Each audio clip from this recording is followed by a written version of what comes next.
Assalamualaikum warahmatullahi wabarakatuh. Perkenalkan, nama Selina Widianti, mahasiswa semester 3 dari program studi pendidikan jasmani Universitas Muhammadiyah Pekacangan Pekalongan. Ingin sedikit menjelaskan tentang salah satu teori pada dunia pendidikan. Pada dunia pendidikan itu telah dikembangkan berbagai jenis teori yang dianggap paling sesuai untuk diimplementasikan di sekolah. Salah satunya adalah teori behaviorisme dan teori kognitivisme. Menurut B.F. Skinner, teori belajar behaviorisme adalah hubungan antara stimulus dengan respon yang ditunjukkan individu atau subjek terjadi melalui interaksi dengan lingkungan. Teori ini menekankan bahwa tingkah laku yang ditunjukkan seseorang itu merupakan akibat dari interaksi antara stimulus dengan respon. Teori ini dikembangkan dan cenderung mengikuti aliran psikologi belajar, lantas menjadi dasar pengembangan teori pendidikan dan pembelajaran saat ini. Assalamualaikum warahmatullahi wabarakatuh. Perkenalkan, nama Selina Widianti, mahasiswa semester 3 dari program studi pendidikan jasmani Universitas Muhammadiyah Pekacangan Pekalongan. Ingin sedikit menjelaskan tentang salah satu teori pada dunia pendidikan. Pada dunia pendidikan itu telah dikembangkan berbagai jenis teori belajar yang dianggap paling sesuai untuk diimplementasikan di sekolah. Salah satunya adalah teori behaviorisme dan teori kognitivisme. Terus menurut B.F. Skinner, teori belajar behaviorisme adalah hubungan antara stimulus dengan respon yang ditunjukkan individu atau subjek terjadi melalui interaksi dengan lingkungan. Teori ini menekankan bahwa tingkah laku yang ditunjukkan seseorang merupakan akibat dari interaksi antara stimulus dengan respon. Teori ini berkembang dan cenderung mengikuti aliran psikologi belajar, lantas menjadi dasar pengembangan teori pendidikan dan pembelajaran saat ini. Ciri dari implementasi sukses teori belajar behavioristik ini adalah perubahan perilaku yang ditunjukkan seseorang setelah mengalami kejadian di masa lampau. Seseorang dinyatakan belajar ketika telah merespons suatu kejadian dan menjadikannya pembelajaran untuk tidak menggunakan respon yang sama di masa depan guna menghindari akibat yang pernah dialaminya. Implementasi teori belajar behavioristik dalam dunia pendidikan ini terlihat dari beberapa contoh. Misalnya penerapan hukuman pembersihan halaman sekolah bagi siswa yang datang terlambat. Kemudian siswa disuruh lari di lapangan jika tidak mengerjakan tugas atau PR. Teori ini cukup menakutkan karena penekanan prinsip pemberian hukuman.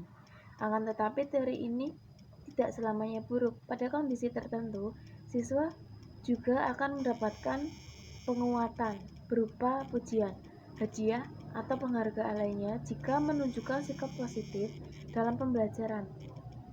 Sehingga teori behaviorisme ini dianggap merupakan pilihan metode pembelajaran yang tepat dan dianggap mampu menghasilkan output yang diharapkan.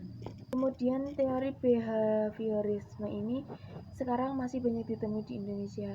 Hal ini banyak mulai dari pembelajaran di kelompok bermain, kemudian teman kanak-kanak, sekolah dasar, bahkan sekolah menengah, kemudian sampai sekolah tinggi. Pembentukan perilaku siswa dengan drill atau pembiasaan disertai hukuman ini masih sering ditemui secara teori dan praktek yang telah dilaksanakan. Teori ini kurang menekankan aktivitas secara kognitif, sehingga anak cenderung belum dapat mengeksplorasi pengetahuan secara optimal. Teori behavioristik ini banyak dikritik karena seringkali tidak mampu menjelaskan situasi belajar yang kompleks, sebab banyak variabel atau hal-hal yang berkaitan dengan pendidikan dan belajar yang dapat diubah menjadi sekedar hubungan stimulus dan respon. Teori ini tidak mampu menjelaskan penyimpangan-penyimpangan yang terjadi dalam hubungan stimulus dan respon. Selain itu, berdasarkan teori behavioristik ini, potensi alami yang dimiliki oleh seorang anak seakan-akan tidak dianggap, bahkan cenderung diabaikan. Hal ini menyebabkan teori ini ditinggalkan, kemudian mengalami pergeseran dan teori behaviorisme ini ke teori kognitivisme. Nah, kemudian untuk teori kognitivisme ini mengakui pentingnya faktor individu dalam belajar tanpa meremehkan faktor eksternal atau lingkungan sehingga pengetahuan itu bersifat non-objektif, temporer, serta selalu berubah. Nah, belajar merupakan pemaknaan pengetahuan, sedangkan mengajar itu menggali makna. Pada teori ini, otak berfungsi sebagai alat menginterpretasi sehingga muncul makna yang unik, sehingga bisa memiliki pemahaman yang berbeda terhadap pengetahuan yang dipelajari. Teori ini pun mengenal konsep bahwa belajar adalah hasil interaksi yang terus-menerus antara individu dan lingkungan melalui proses asimilasi dan akomodasi.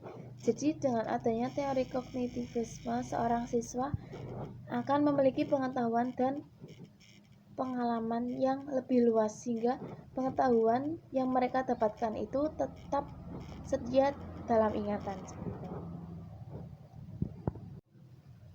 Pada teori kognitivisme, seorang peserta didik dilatih untuk berpikir secara cerdik untuk dalam menyelesaikan masalahnya. Peserta didik harus dapat menggali pengetahuannya sendiri. Menurut tokoh psikologi pendidikan Jean Piaget, menyatakan bahwa teori belajar kognitivisme adalah suatu proses belajar melalui interaksi antara individu dengan lingkungannya dengan melibatkan proses berpikir atau bernalar. Jadi, dalam teori ini lebih menekankan pada pemaknaan dalam belajar sehingga belajar tidak hanya menghafal tetapi lebih penting adalah seorang peserta didik harus menangkap makna dari proses belajar yang ia lakukan. Nah, dengan adanya teori kognitivisme ini, peserta didik itu akan memiliki pengetahuan yang lebih luas. Namun, pada teori kognitivisme, peserta didik akan memiliki kemampuan yang berbeda-beda. Perbedaan ini akan menimbulkan kesenjangan antar peserta didik. Apabila seorang guru tidak dapat mengontrol perbedaannya terjadi, sehingga siswa yang pandai akan semakin pandai dan yang kurang pandai akan semakin tertinggal seperti itu.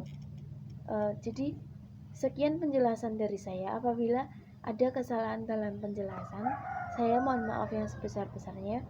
Wassalamualaikum warahmatullahi wabarakatuh.